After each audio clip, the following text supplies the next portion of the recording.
E eu vou fazer um paralelo. Antes de entrar no Sermão do Monte, eu quero compartilhar com vocês alguns acontecimentos antes do Sermão do Monte, o que aconteceu no batismo, o que aconteceu dos milagres, sinais e maravilhas que acompanharam Jesus durante o ministério dele.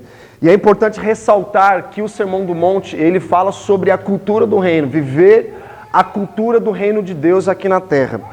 E em contrapartida, a cultura do mundo, logo quando fala sobre bem-aventurados são os pobres em espírito, a Bíblia está falando a respeito de aquelas pessoas que se autodenominam como autoconfiantes.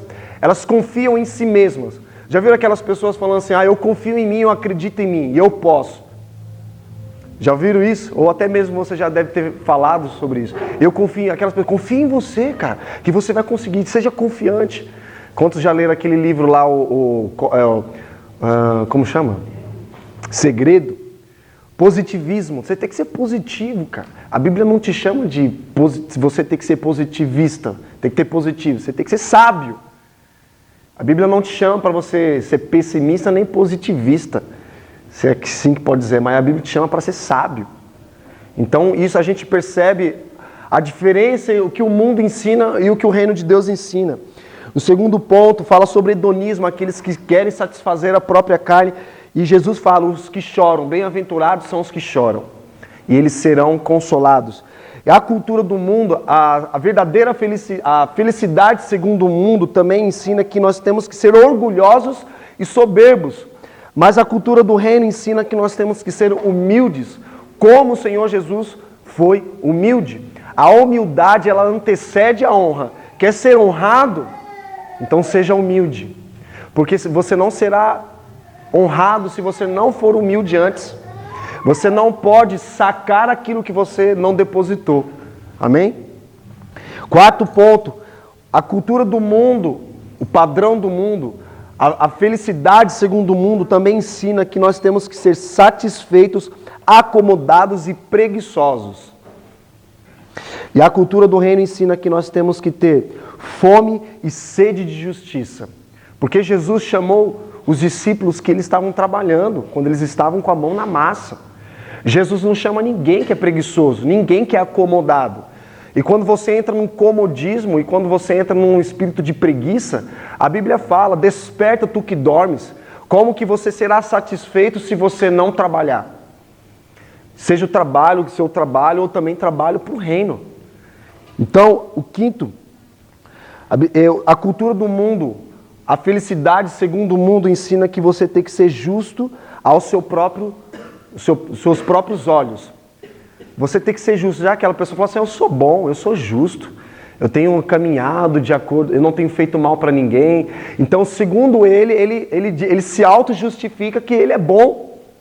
Lembram quando o jovem perguntou para Jesus, o que eu preciso fazer para herdar a vida eterna? E Jesus responde, amar a Deus sobre todas as coisas e ao próximo como a si mesmo. Ele respondeu, isso é fácil, Jesus, isso eu tenho feito. Aí Jesus falou assim, aí é como se ele dissesse, me dá uma coisa mais difícil. Aí Jesus responde, então tá, vou te desafiar. Dê todas as riquezas que você tem aos pobres.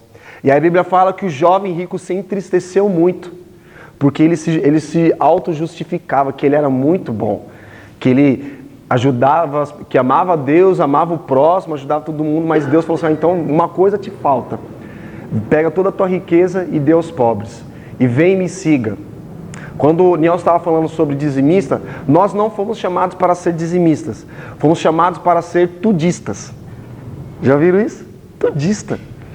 Porque você não pode se limitar a dízimo de igreja, irmãos. O reino de Deus é muito maior que isso. Amém? O sexto ponto, a cultura do mundo, a felicidade segundo o mundo ensina que você tem que ser avarento e liberal. Tudo posso. Sabe aquilo? Tudo posso naquele que me fortalece. Aí tem pessoas que usam esses versículos isolados, dizendo, eu posso tudo. Eu posso beber, eu posso fumar, eu posso ter relações sexuais fora do casamento. Interessante esse ponto. Crente pode beber? Bebida alcoólica? Uma pergunta. Pode. Cerveja, vinho, vodka, uísque, pode. Pode. Crente pode fumar? Crente pode fumar cigarro, maconha, crack, cheirar cocaína. Crente pode ter relação sexual fora do casamento? Pode. Pode com homem, com mulher, quem for. A diferença nossa, que nós fomos chamados para a cultura do mundo, viver isso que Jesus está ensinando, é que nós podemos, mas nós não queremos. Isso é santidade. Nós podemos fazer essas coisas, mas porque o Espírito está em nós, nós não queremos. Podemos fumar, podemos ter relações sexuais fora do casamento, podemos beber bebida alcoólica, se embriagar, podemos tudo isso, mas nós não queremos. Porque o Espírito está dentro de nós. E quando o Espírito está dentro de nós, nós somos movidos à santidade do Senhor. O mundo ensina liberalismo, mas nós ensinamos o reino de Deus. É para nos chacoalhar. Os ensinos de Jesus, o Sermão do Monte, ele vem para nos despertar a uma nova vida em Cristo Jesus. Amém? 7º ponto, competitivos. A cultura do mundo, a felicidade segundo o mundo, diz que nós temos que ser competitivos e agressivos, igual a empresa, né? A empresa faz assim, ela usa de comparações, ela compara a empresa dela com outras empresas do mesmo ramo, e ali a comparação ela gera competitividade, um mercado competitivo, já viu isso? Até quando você vai procurar um trabalho, você tem que se preparar para você ser competitivo no mercado de trabalho. Porque se você não tiver inglês, se você não tiver estudo, se você não tiver faculdade, o que vai acontecer? Você vai trabalhar com auxiliar, assistente, coisa e tal. E então eles pedem que você tenha uma faculdade ou até mesmo uma pós-graduação ou uma língua estrangeira, para você ser competitivo no mundo. Só que no reino de Deus não existe competitividade, todos nós somos iguais. Jesus, ele colocou todos no mesmo patamar. Como eu tenho falado aqui, o reino de Deus pertence aos pastores, aos profetas, aos apóstolos, aos evangelistas, aos tradicionais, os pentecostais. Não, o reino de Deus pertence aos filhos. Jesus coloca todos por igual. Amém? Isso é a cultura do reino de Deus. Isso é o sermão, os ensinos que Jesus trouxe para nós, para nos trazer, para andar na contramão do que o mundo ensina. E o 8º, e o reino de Deus ensina que nós temos que ser, voltando só à questão lá do justo aos próprios olhos, Jesus nos chama de, se nós formos misericordiosos, alcançaremos a misericórdia. O mundo ensina que tem que ser avarento, liberal, mas Jesus nos ensina que nós temos que ser santos, puros de coração para vermos a Deus. O mundo ensina que nós temos que ser competitivos, agressivos, mas o reino de Deus nos ensina que nós temos que ser pacificadores. Pacificar as coisas. E você só acalma uma tempestade quando você tem paz. Amém? A cultura do mundo ensina que você tem que ser popular, que você tem que aparecer, que você tem que se destacar. Não, você não pode ser baterista, filho, porque se você for baterista, você não vai aparecer. Você tem que ser frontman, você tem que ser vocal, você tem que estar lá na frente para brilhar. Mas Jesus ensina que nós temos que ser perseguidos por causa da justiça. Perseguidos por causa da justiça, porque o ápice da maturidade cristã, lê comigo, versículo 10, 11, 12, Mateus: bem-aventurados que sofrem perseguição por causa da justiça, pois deles é o reino dos céus. Bem-aventurados sois vós quando vos injuriarem, perseguirem e mentindo disserem todo mal contra vós por minha causa. Regozijai-vos e alegrai-vos, porque grande é a vossa recompensa nos céus, pois assim perseguiram aos profetas que viveram antes de vós. No versículo 48, Jesus fala que nós temos que ser, sejam, pois, perfeitos como perfeito é o vosso Pai.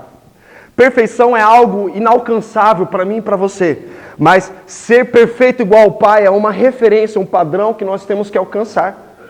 Amém? E quando fala versículo 10, 11, 12, é onde que nós temos que chegar na nossa caminhada com Cristo. Isso é maturidade cristã, irmãos. Maturidade não vem necessariamente pela idade, mas pela obediência aos ensinos de Jesus. Amém? Os ensinos de Jesus, eu entendo como a lógica de Deus. Que significa, o que é a lógica de Deus? O líder é servo, o último é o primeiro, o pequeno é grande, o louco é sábio, o fraco é forte, o pobre é rico, o que chora é que dá, o que chora é o que está alegre, o que perde é o que ganha, o que morre é o que vive, o que é impossível é possível. Quem salvar a própria vida vai perder. Orai por aqueles que perseguem, porque grande será a vossa recompensa. Então os ensinos de Jesus é totalmente contrário ao padrão do mundo. Enquanto o mundo quer ditar as regras com falta de amor, falta de esperança e falta de fé, o reino de Deus ele vem e diz: arrependei-vos, pois é chegado o reino de Deus. E o reino de Deus ele é contra a cultura do mundo. Amém? Eu quero, antes de... Ou melhor, eu fiz só esse parênteses aqui do Sermão do Monte para a gente ter um entendimento um pouco maior, mas eu quero contar algumas coisas antes do ministério de Jesus. Você volta algumas páginas aí, Mateus capítulo 4, versículo 14. Olha só que interessante. Diz assim: para que se cumprisse o que foi dito pelo profeta Isaías, terra de Zebulon, terra de Naftali, caminho do mar além do Jordão, Galiléia dos gentios, o povo que estava em trevas viu grande luz.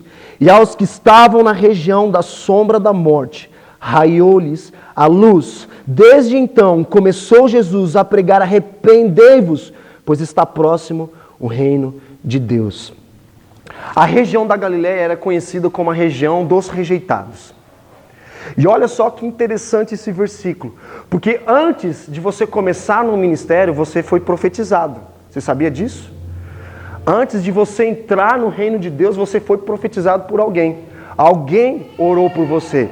E olha só que interessante, quero destacar umas coisas aqui. A Bíblia diz que os que estavam em trevas viu grande luz.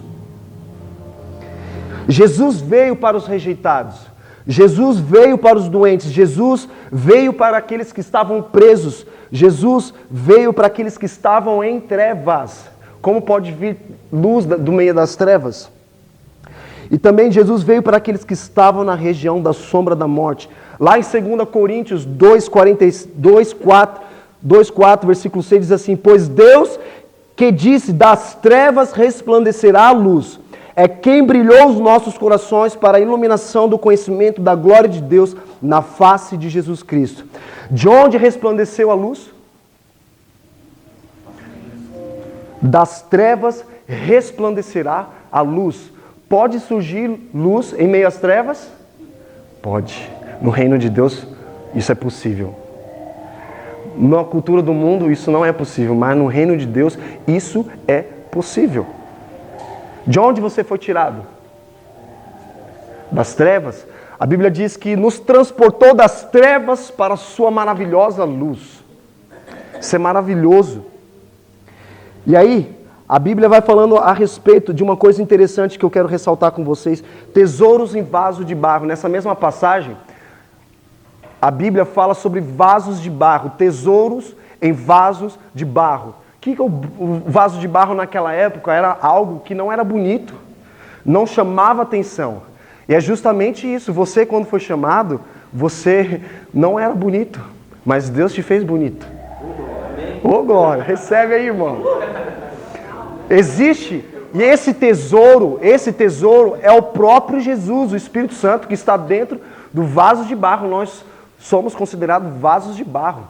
Mas dentro desse vaso de barro existe um tesouro chamado Espírito Santo.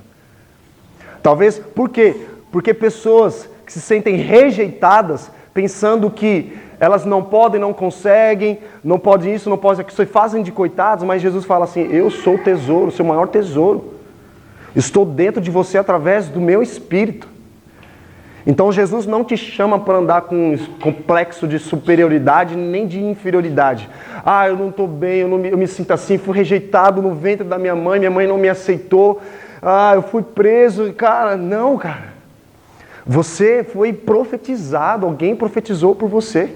Deus não te chama para andar rejeitado, Deus te chama para andar com cicatrizes. Deus te chama para você se posicionar no reino de Deus e viver aquilo que Ele tem preparado para cada um de nós. Amém? João, capítulo 7, versículo 53. Quem puder, vai anotando, para depois meditar mais. Diz assim: responderam eles: és tu também da Galileia? Investiga e verás que da Galileia não surge profeta. Também João 1,46 diz: perguntou Natanael: pode vir alguma coisa boa de Nazaré? Respondeu Filipe: vem e vê. Lucas 4,22 diz assim: não é este o filho de José, o carpinteiro? Então, Jesus, quando ele veio para a região da Galileia, ele foi rejeitado, ele veio para os rejeitados e no mesmo lugar ele foi rejeitado, porque ele diz: o profeta em sua própria terra não tem honra. E muitos não foram curados, não receberam a bênção que Deus tinha para eles, porque eles rejeitaram Jesus.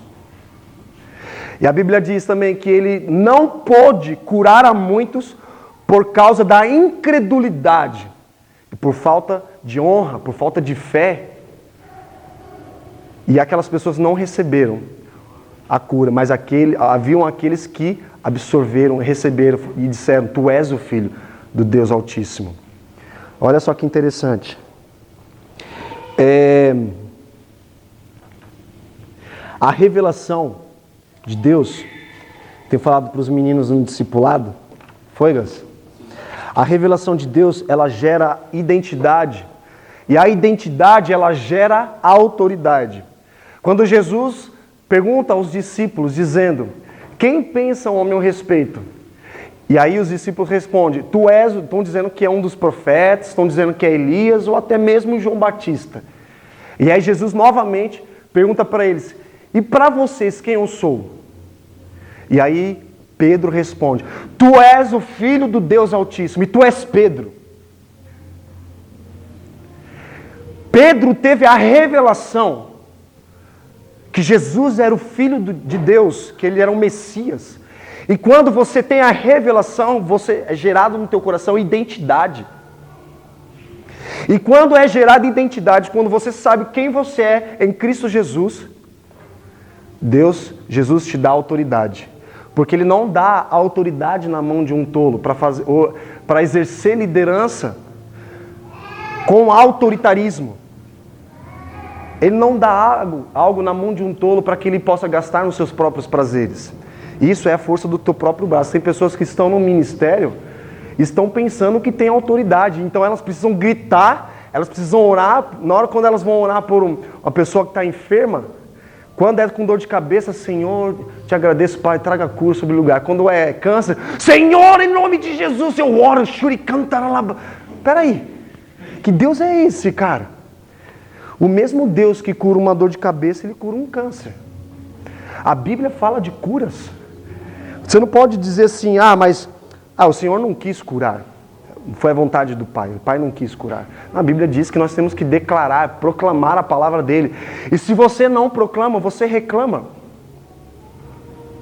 Lá em Isaías 61 fala que o Espírito do Senhor está sobre mim. Ele me chamou, me ungiu para evangelizar. Olha só, me ungiu, Ele me deu autoridade para evangelizar os pobres, curar os enfermos, libertar os cativos, restaurar o coração daqueles que estão tristes e o quê? Proclamar o ano aceitável do Senhor. E se você não proclama, você reclama. Então pessoas que estão muito tempo na igreja estão reclamando demais porque não estão proclamando. Amém? E olha só, lê comigo em Lucas 3:21.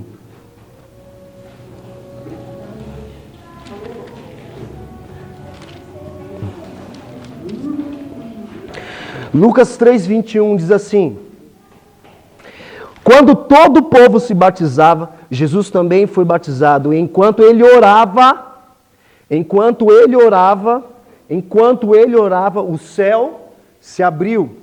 Também Marcos 3:16, versículo 16 e 17 diz assim: assim que Jesus foi batizado, saiu logo da água. Neste instante, o céu se abriu.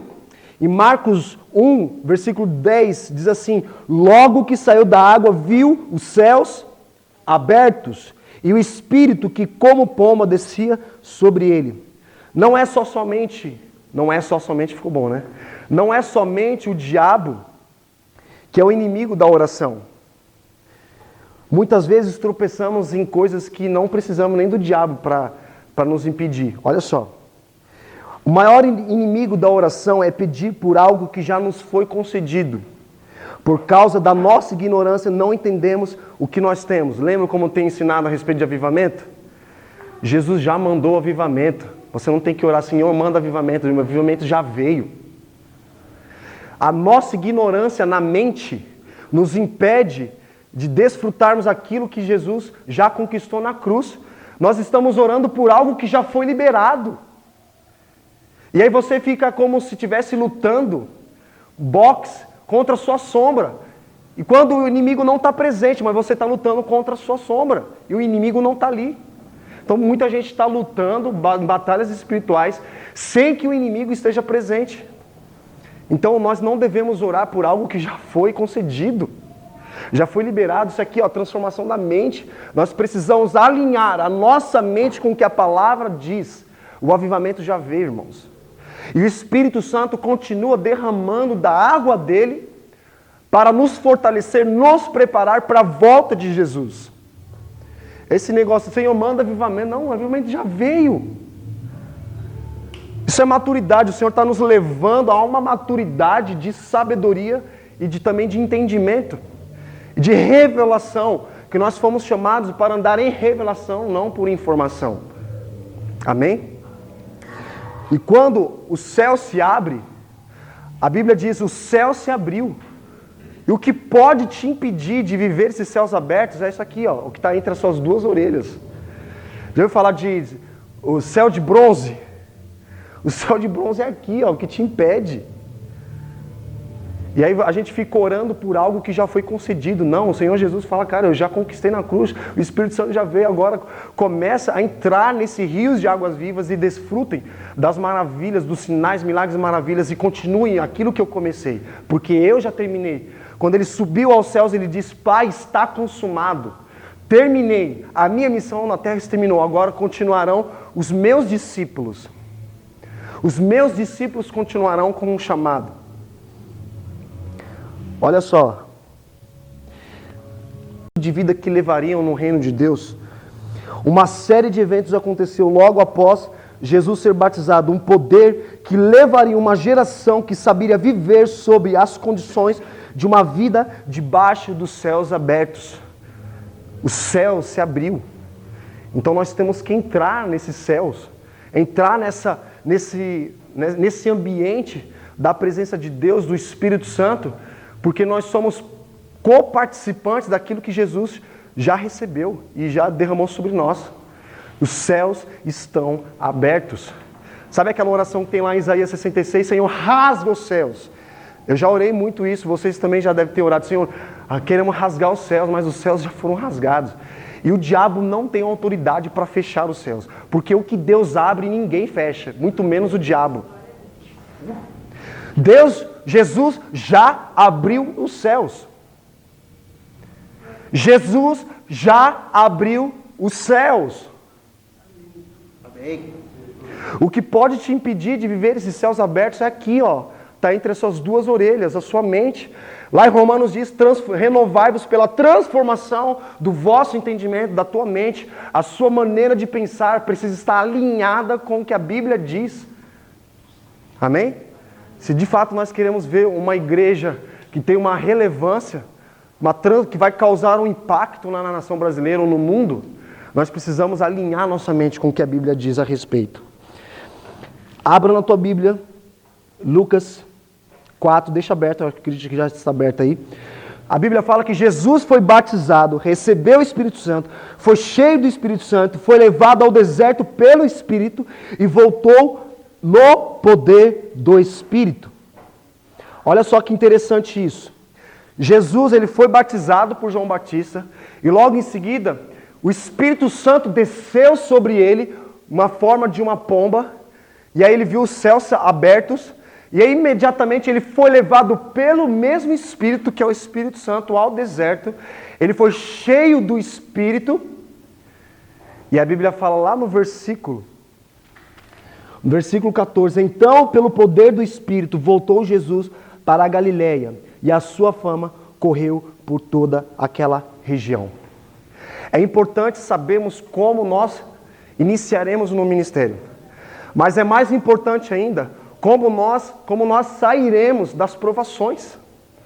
No final da nossa carreira, como que nós estaremos quando estivermos diante de Jesus. Eu quero que todos tenham a seguinte voz de Jesus: servo bom e fiel, entra no meu descanso. Eu te conheço. Você teve relacionamento comigo. Você entrou no teu quarto, fechou a porta e buscou a minha presença em secreto, e em secreto eu te recompensarei. Você conhece as profundezas do meu coração. Você conhece a minha mente. Nós não podemos nos apoiar em um nosso próprio entendimento. A Bíblia fala isso lá em Provérbios. Soberbos, orgulhosos são aqueles que se apoiam em seu próprio entendimento e não no entendimento de Deus, a sabedoria de Deus. O Pai é tão justo que Ele não nos dá aquilo que não podemos suportar, como diz em 1 Coríntios 10, 13. Ele não vai dar aquilo que você não consiga carregar, irmãos. Quando Ele levou Jesus, o Espírito Santo levou Jesus ao deserto, Jesus, Ele foi cheio do Espírito Santo. Domínio próprio, mansidão, bondade, fé, amor. Então Ele foi cheio do Espírito Santo e foi levado pelo Espírito ao deserto. E depois de 40 dias Ele foi tentado. Então quando você está no meio de uma provação, de um deserto, pode ter certeza que na maioria das vezes é Deus que te levou para lá, para forjar e revelar o teu coração, para que você amadureça a fé que está em você, amadureça a sua caminhada cristã. E eu tenho dito, a responsabilidade do crescimento da fé não é de Deus, é nossa, porque Deus não precisa de fé. Quem precisa de fé é eu e você. Então Deus nos leva a provações, a desertos, para que nós sejamos preparados no ministério. Lá em 2 Coríntios fala que nós somos aperfeiçoados para desenvolvermos o ministério, aquilo que está em nós. Amém? E olha só, Ele concede mais do seu poder, na medida que o vosso caráter consegue carregar, para nos fazer crescer em graça, maturidade e sabedoria. Então Ele nos leva a esses lugares para que nós possamos crescer em graça, sabedoria e maturidade em Deus e diante dos homens.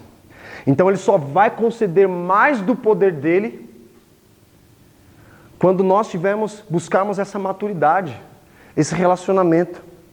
Amém? Depois que Jesus foi provado pelo Espírito Santo no deserto, Jesus estava preparado para iniciar com a autoridade e poder do Espírito. Então, a Bíblia nos ensina que nós precisamos nos preparar cada vez mais para vivenciarmos aquilo que Deus tem preparado para cada um de nós. Então, antes de falar sobre o Sermão do Monte, a se aprofundar mais no Sermão do Monte, nós vemos coisas aqui no ministério de Jesus, coisas grandiosas, sinais, milagres, maravilhas acompanhavam Ele. Por quê? Porque Ele estava preparado. Porque lembra quando eu falei que estava na minha lua de mel? E aí no barco, aí todo mundo saiu, foi lá para a praia, e só eu fiquei no barco. Né? E a Érica lá foi a nado, quem sabe, o comandante falou, quem sabe nadar, pode pular aí. E eu não sabia nadar, tinha 10 metros de profundidade o mar. E aí todo mundo foi e eu fiquei. Mas só que eu fiquei com vergonha. Falei, não, eu tenho que ir até lá, porque está todo mundo lá se divertindo e eu estou aqui só olhando eles se divertindo. Não, eu quero ir lá. E aí o comandante falou, quem não sabe nadar, pega o macarrão, o bote, lã e se joga na água.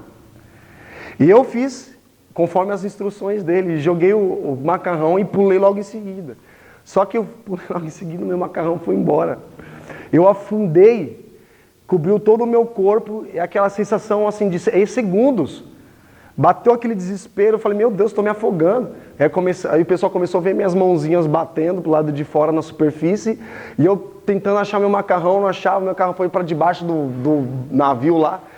E a Érica viu, o pessoal viu, a Érica viu correndo, dando as braçadas lá, e foi lá e me resgatou. Parece filme, cena de filme romântico, né? Mas não foi nada romântico. O que eu entendi disso? Que muitos não estão preparados para as águas profundas. Muitos não estão preparados para o ministério ainda, então precisam se relacionar com o Espírito Santo. Lembra que eu citei Gálatas 1, que o apóstolo Paulo, depois que se converteu, foi em direção de Jerusalém até Damasco. Lá em Damasco, no meio do caminho, ele se converteu. Chegou lá em Damasco, Ananias orou por ele e recuperou a visão. E a Bíblia fala que ele apareceu lá na igreja e os caras ficaram escandalizados porque viram Paulo que foi persegui-los e levar eles presos até Jerusalém. Só que a Bíblia fala que ele não voltou para Jerusalém, ele foi para a Arábia. E ficou 3 anos na Arábia, aprendendo do Espírito Santo. Depois ele retornou para Damasco e de Damasco ele foi para Jerusalém. E ficou apenas 15 dias. Depois de 3 anos ele conheceu os apóstolos. Por quê? Ele aprendeu, o próprio Espírito Santo ministrou para ele. Ele fala que ele não consultou homem algum. Consultou o Espírito Santo. Por isso que desde o começo eu tenho falado da questão do relacionamento com o Espírito Santo. Se você não tem relacionamento com o Espírito Santo, a tua vida, você não está seguindo a vida cristã que de fato quer para seguir.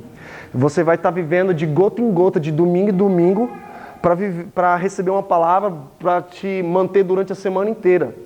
E não é isso. O Espírito Santo não derrama de gota em gota, ele derrama um rio. A gente não pode reduzir o poder do Espírito Santo, que não é uma influência. O Espírito Santo é o poder, é uma pessoa. Então, a Bíblia fala que Jesus, antes de começar o ministério, ele foi ungido pelo poder do Espírito Santo. Então, quando eu volto a falar que a revelação, quando você tem uma revelação de Deus, Deus coloca em você uma identidade. E quando você tem identidade, quando você sabe quem você é diante de Deus, Ele te dá uma autoridade. Que aí Pedro diz, tu és o Filho do Deus Altíssimo, e tu és Pedro. Ele se chamava Simão. E Pedro significa rocha. Rocha é algo duro, sólido, sustentável. E Pedro nunca foi isso. Mas Jesus profetizou sobre ele. Então, antes de começarmos o ministério, você já foi profetizado. Jesus profetizou sobre Pedro. Quando Jesus mais precisou dos discípulos, foi quando eles mais pisaram na bola. Então, Jesus falou assim, agora que você sabe quem você é, eu te dou a chave. Que tudo que você ligar no céu será ligado na terra. E tudo que você desligar na terra será desligado nos céus. Te dou autoridade. Jesus deu autoridade, a unção a Pedro. E por que Jesus não deu as chaves da igreja nas mãos de João, o apóstolo do amor? É porque Pedro foi o primeiro a ter a revelação de quem Jesus era. Amém? Então no ministério é assim.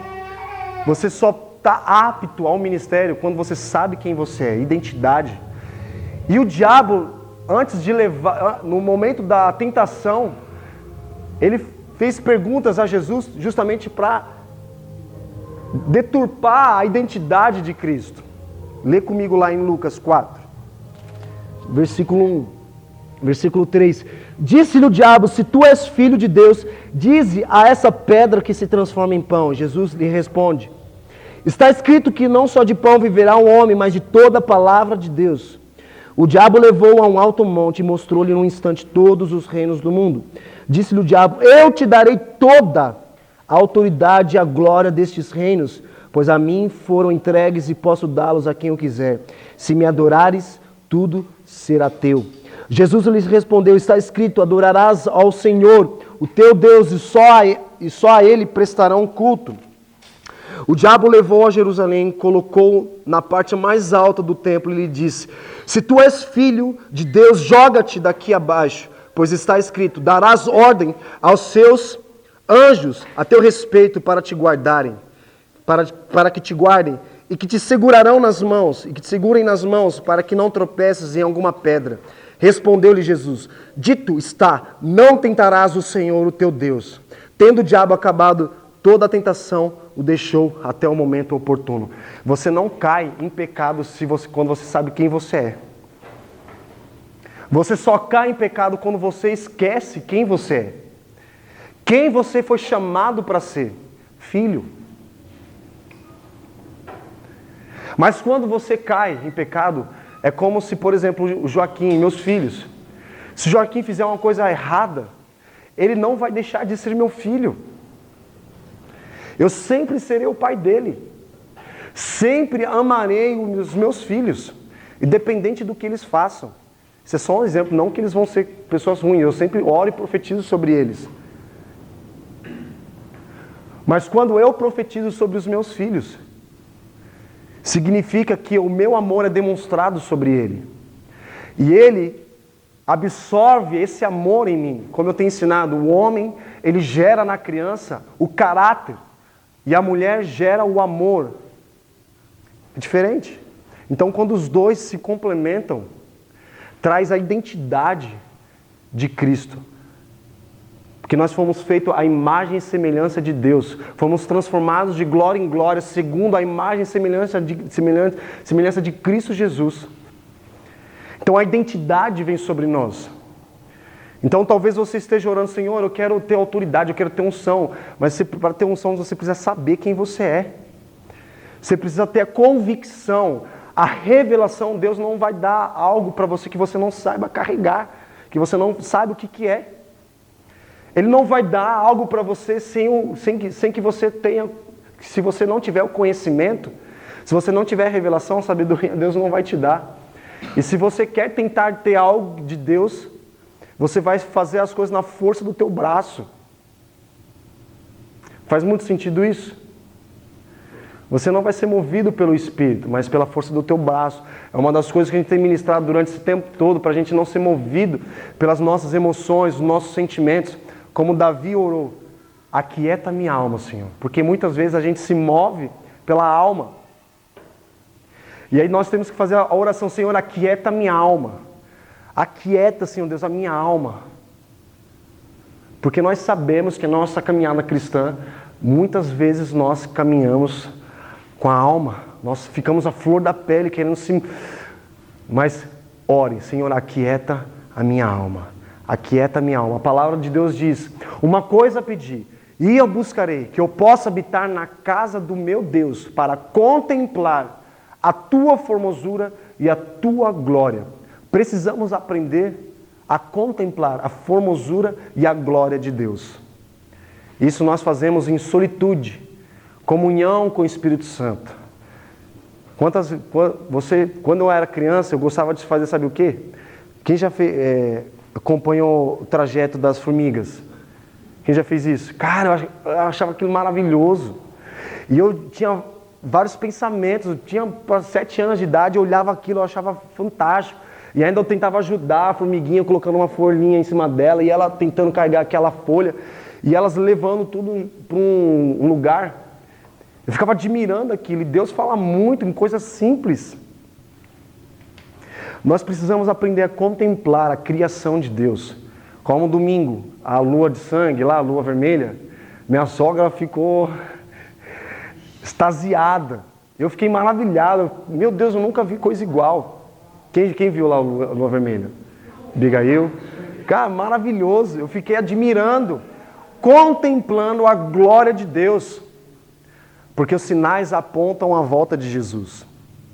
Os céus apontam a volta de Jesus. A terra também aponta a volta de Jesus. Então, talvez você... mas eu há mais de 2000 anos estou ouvindo que Jesus está voltando, mas nunca veio. É aí que a gente se engana. Porque na igreja primitiva, o reino de Deus para eles, a volta de Jesus era iminente, era urgente, a qualquer momento pode acontecer. Não sabemos nem a hora, nem o dia que Jesus virá sobre as nuvens. E a Bíblia diz que todo olho verá, toda língua confessará, todo joelho se dobrará. E o Espírito Santo é derramado sobre toda a carne. Mesmo que você não queira dobrar os seus joelhos, você vai dobrar. Mesmo que você amaldiçoe Ele, abençoe Ele, Ele é o teu Senhor e Salvador. Mesmo que você queira ou não.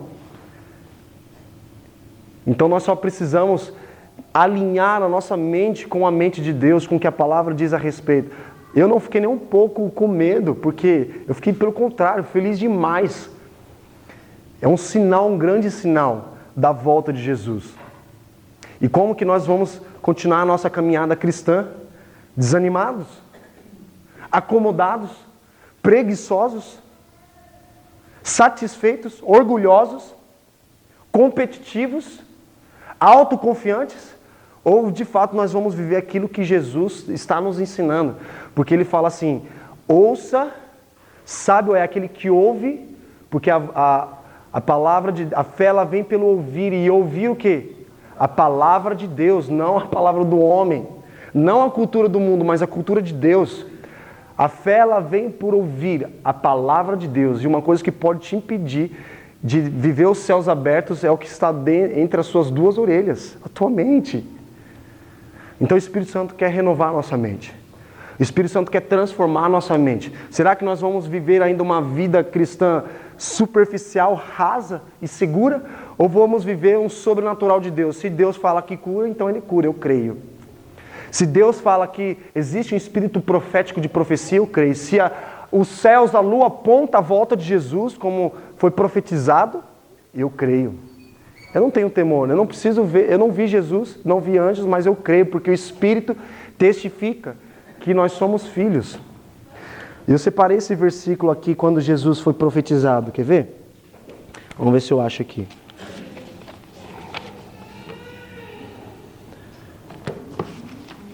Antes de iniciar o ministério.